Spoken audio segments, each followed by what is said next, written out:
This is a video walkthrough for Practice 9D, Properties of Logarithms. In number 1, a student is asked to write an expression as a single logarithm, and we are asked to explain the mistake. When we add two logarithms together, we do not add their arguments. Instead, we multiply their arguments. So the log base 3 of 6 plus the log base 3 of 4 is the same as the log base 3 of 24, 6 times 4. And now, after that, we can subtract the logs by dividing their arguments. And 24 divided by 8 is 3. And then the log base 3 of 3 is the exponent that I would place on the 3 to get a result of 3, which is 1. So the final result should be 1. In 2 through 5, we're asked to write as each expression as a single logarithm. The log base 5 of 2 plus the log base 5 of 7 is the log base 5 of 2 times 7, which is equal to the log base 5 of 14. In 3, the log base 3 of 10 minus the log base 3 of 2 is equal to the log base 3 of 10 divided by 2, which is equal to the log base 3 of 5. In 4, the log base 2 of 6 minus the log base 2 of 10 is the log base 2 of 6 divided by 10, which is the log base 2 of 3/5. In 5, the log base 10 of 7 plus the log base 10 of x is equal to the log base 10 of 7 times x. In 6 through 9, we're asked to use the power rule to rewrite each expression and simplify it if possible. So the log base 7 of 2 times 3 is the log base 7 of 2 raised to the third power, which is the log base 7 of 8. In 7, 1/2 times the log base 13 of 16 is the log base 13 of 16 raised to the 1/2 power, and 16 raised to the 1/2 power is the square root of 16, which is 4, so we have the log base 13 of 4 as the final answer. In 8, 1/3 times the log base 2 of 1000 is the log base 2 of 1000 raised to the 1/3 power.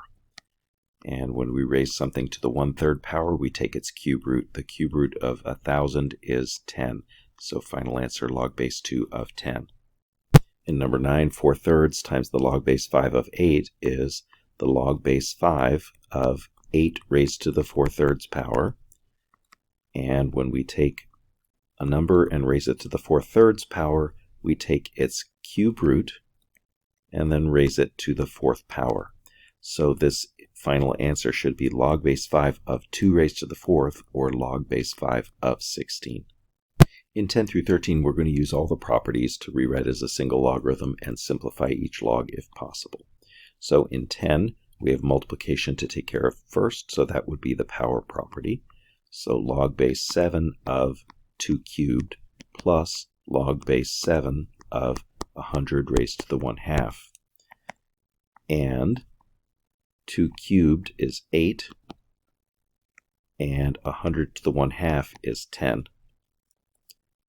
When we add two logarithms, what we do is multiply their arguments to write as a single logarithm. So log base 7 of 8 times 10 is log base 7 of 80.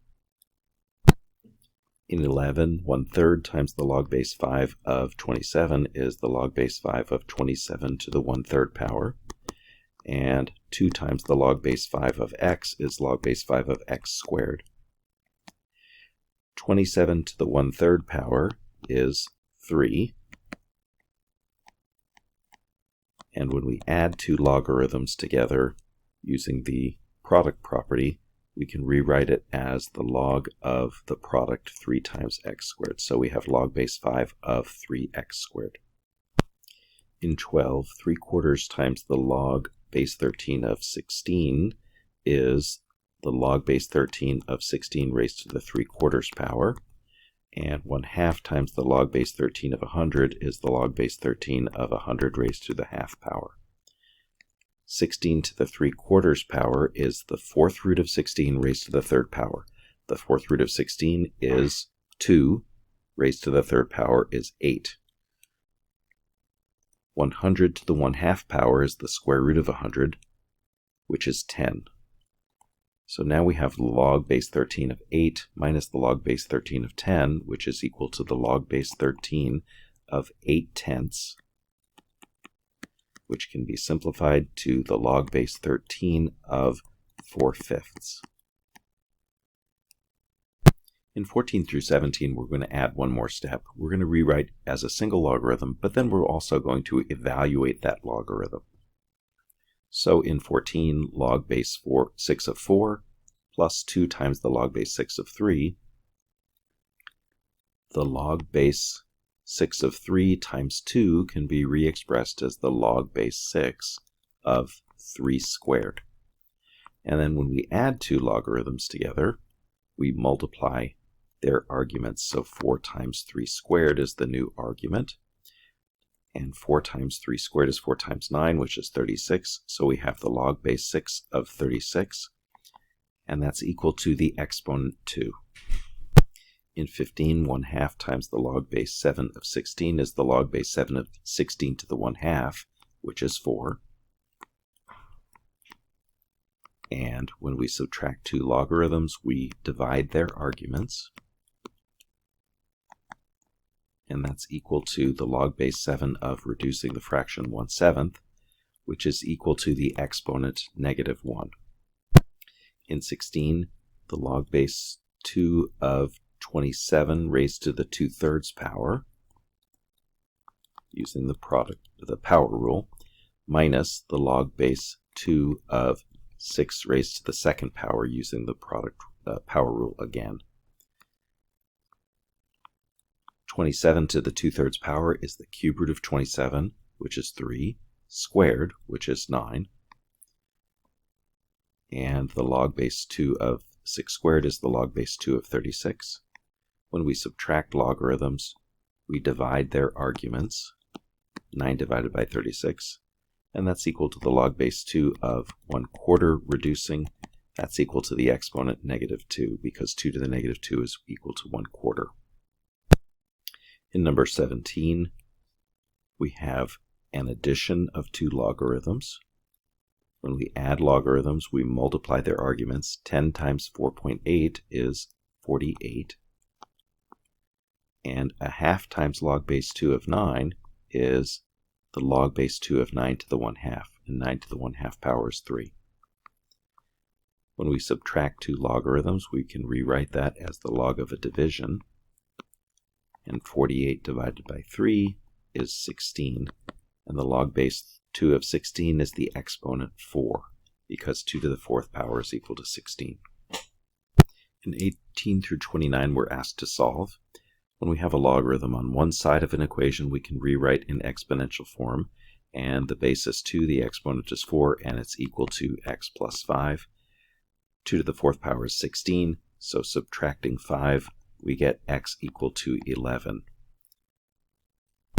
In 19, we have logarithms on both sides, so we can just undo the logarithms as long as it's a single log equal to a single log with the same base. Now solving the resulting equation, adding 2x and adding 12, we'll get a solution of x equal to 5. However, if you'll notice that when x is equal to 5, the original equation contains the log of a negative number. If we check, we get log of -7 equals log of -7, neither of these expressions being defined. So this is an extraneous solution, and it needs to be stated that this equation has no solution. In 20, we have logs on one side of the equation, which can be condensed into a single logarithm. So log base 3 of 2 times x is equal to 0. Since there's a log only on one side, we're going to rewrite this in exponential form. 3 raised to the 0 power is equal to 2x. And 3 raised to the 0 power is 1. So dividing by 2, x is equal to 1/2. In 21, we have a logarithm on one side, so we're going to rewrite in exponential form. X to the second power is equal to 9. That equation has two real solutions, positive and negative 3. However, x is a base of the logarithm, so x cannot be negative. So x equals 3 is the only valid solution. In 22, we have logs on both sides, but we can't undo the logs until it's a single logarithm equal to a single logarithm with the same base. The logs on the left side can be condensed into the log base 8 of the product 3 times x plus 2. 3 times x plus 2 is 3x minus 6. So log base 8 of 3x minus 6 is equal to the log base 8 of 15. Now that there are logs with the same base on both sides, 3x minus 6 is equal to 15. Adding 6 and dividing by 3, we get x equal to 7.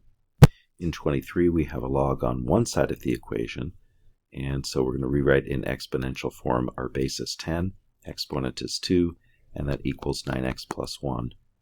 10 squared is 100, minus 1 is 99. So 9x equals 99, and x is equal to 11. In 24, we have logs on the left side of the equation which can be condensed. When we subtract two logarithms, we divide their arguments. So that's equal to the log base 2 of 6 divided by x, and that's equal to 3. Since there's a log only on one side, we're going to rewrite in exponential form. 2 raised to the third power is equal to 6 divided by x. So 8 is equal to 6 divided by x. Multiplying both sides by x, 8x is equal to 6. And that gives us an x value of 6/8, which reduces to 3/4.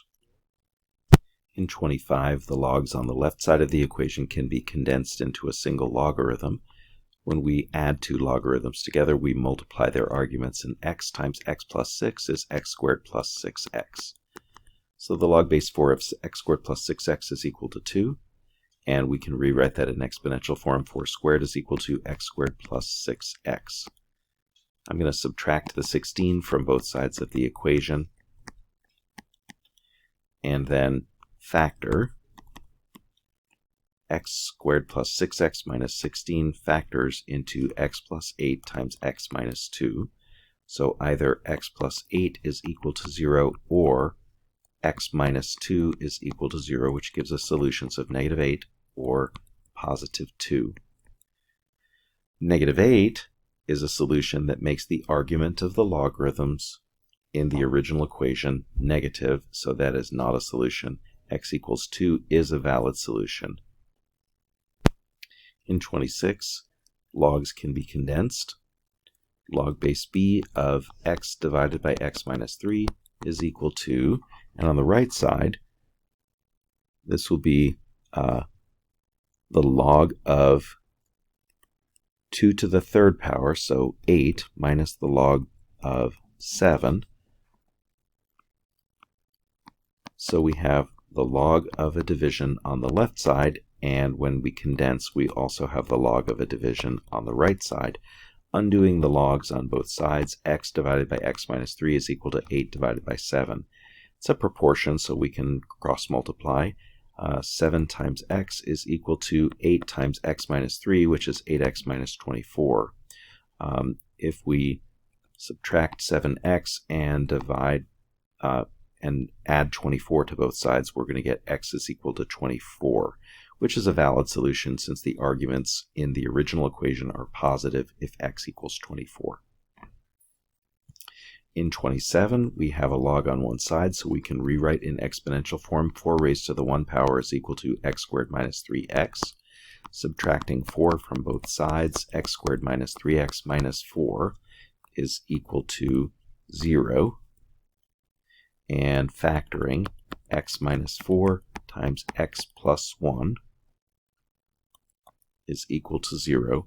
So either x minus 4 is equal to 0 or x plus 1 is equal to 0, which gives us 4 or negative 1 as valid solutions. Even though there are two solutions, they are both valid because in both cases they make the argument of the logarithm in the original equation equal to positive 4. 4 squared minus 3 times 4 is 4.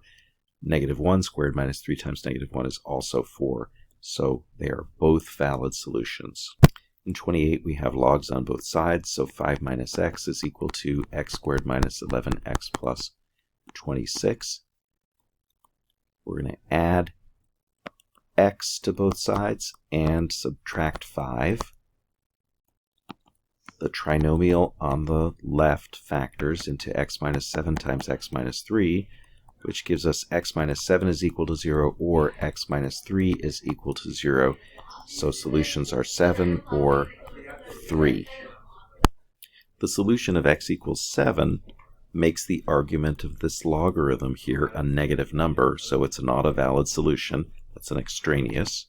The solution of x equals 3 does give a valid solution since we'll have the log of 2 on both sides.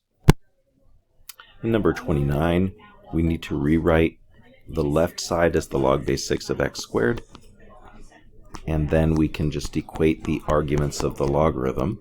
So x squared equals 4x minus 3, and subtracting 4x and adding 3, and then factoring, we'll get x minus 1 equals 0 or x minus 3 is equal to 0. So x is 1 or x is 3. And as it turns out, both of those solutions are valid since they give us positive values for the argument of each logarithm when checking.